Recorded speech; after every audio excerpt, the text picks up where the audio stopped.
আসসালামু আলাইকুম প্রিয় বন্ধুরা, আশা করি সবাই খুব বেশি ভালো আছেন। আজকে আমি আমার জীবনের সেরা পছন্দের কাজটি আপনাদের মাঝে শেয়ার করব। সেটা হচ্ছে আমার লাইফের বা সার্ভিসিংয়ের লাইফের সবচাইতে পছন্দের যেই কাজটা, সেই কাজটা আমি আপনাদের মাঝে আজকে শেয়ার করে দেখাবো যে কিভাবে আমি সেই কাজটা করি এবং সেই কাজটা কি। প্রথমত আপনারা দেখতে পাচ্ছেন ইয়ার স্পিকারের লাইনগুলি নাই।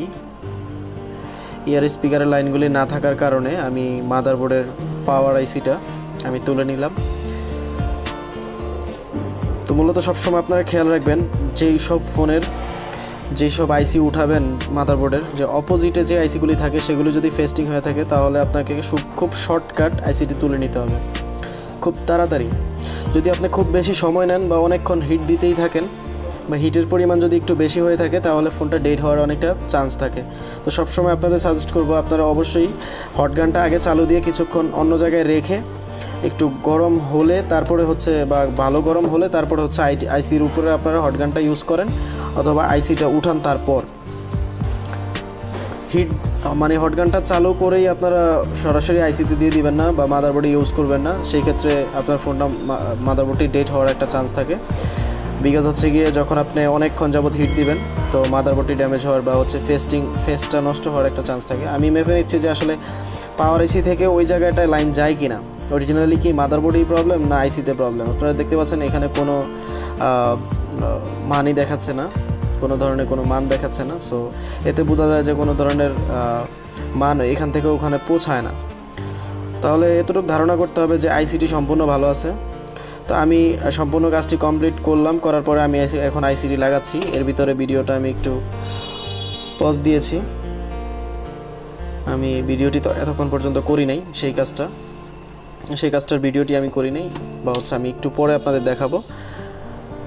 তো বেসিক্যালি আমার কাজটা কমপ্লিট হওয়ার পর আমি এখন আইসিটি লাগাচ্ছি। লাগানোর পরে আমি দেখব যে আসলে কাজটি সম্পূর্ণ হয় কিনা, মান আসে কিনা, তার সেটা তো অবশ্যই আপনারা দেখতে পারবেন। এখন আমি শেয়ার করি আমার লাইফের বা আমার সার্ভিসিং লাইফের মানে একদম সর্বোচ্চ পছন্দের জিনিস যেটা, সেটা হচ্ছে আইসির নিচ থেকে লাইন টেনে কাজ করা। বা কোনো লাইন যদি ড্যামেজ থাকে বা হচ্ছে কোনো মান নাই, সেক্ষেত্রে যদি আইসি উঠানোর পর আইসির নিচ থেকে বা আইসির নিচ থেকে কোনো প্রিন্টে থেকে লাইন টেনে আইসিটি আবার লাগিয়ে ওই কাজটা সম্পূর্ণ করা আমার সবচেয়ে পছন্দের কাজ। তো এই কাজটি আমি অনেক দিন পর আমার হাতে পড়েছে।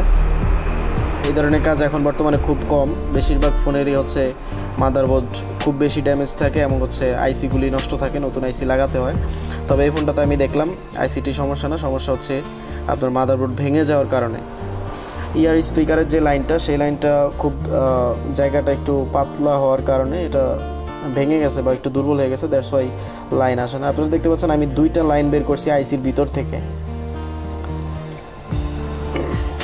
আইসির ভিতর থেকে দুইটা লাইন বের করে আমি আসলে কনফার্ম করতে চাইছি যে আসলে মান আসে কিনা, ইয়ার স্পিকারের মান আসে কিনা।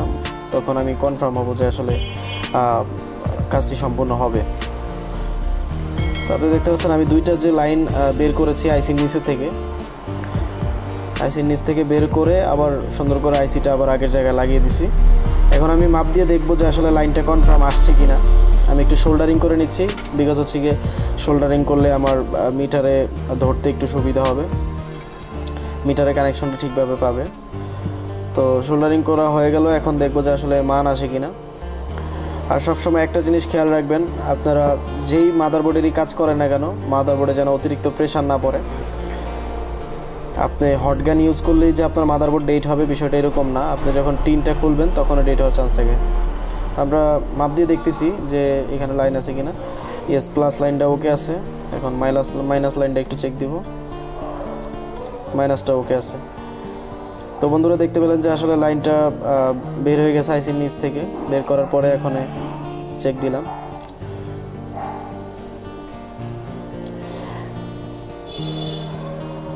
দেখেন ওই যে দুইটা তার আমি আইসির নিচ থেকে টানলাম, ওই দুইটা তার সুন্দর মতো আমি ইয়ার স্পিকারের প্লাস মাইনাসে লাগাই দিলাম। লাগাই দেওয়ার পর এখন চেক দিব যে আসলে ওইখানে মান আসছে কিনা। তো আপনারা দেখতে পাচ্ছেন এখানে খুব সুন্দর করে আমি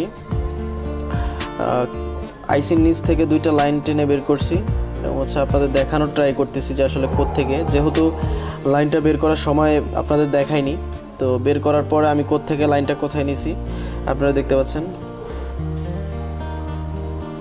ইয়ার স্পিকারের অপোজিটে, ইয়ার স্পিকারের লাইনের অপোজিটে যেই রেজিস্টর এবং ক্যাপাসিটর এবং ডায়োড থাকে ওই জায়গায় আমি লাইনটার কানেকশান দেই।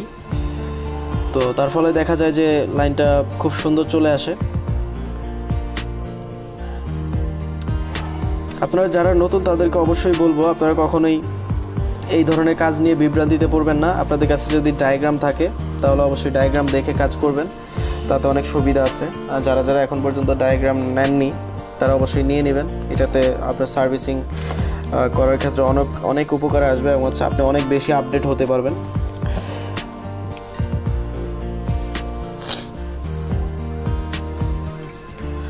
তো আমি চেক করতেছি মূলত হচ্ছে ফোনটা রানিং আছে কিনা আপনাদের দেখানোর জন্য, যে আসলে রিস্ক ছাড়া একটা কাজ এটা, যদিও রিস্কি কিন্তু রিস্ক ছাড়াই করতে হয়েছে, কাস্টমার রিস্ক দিবে না। বাট একটা কথা তো প্রথমেই বললাম যে আসলে প্রথম মানে আমার পছন্দের কাজ হওয়ার কারণে আমি কাস্টমার থেকে রিস্ক নেওয়ারও প্রয়োজন মনে করিনি।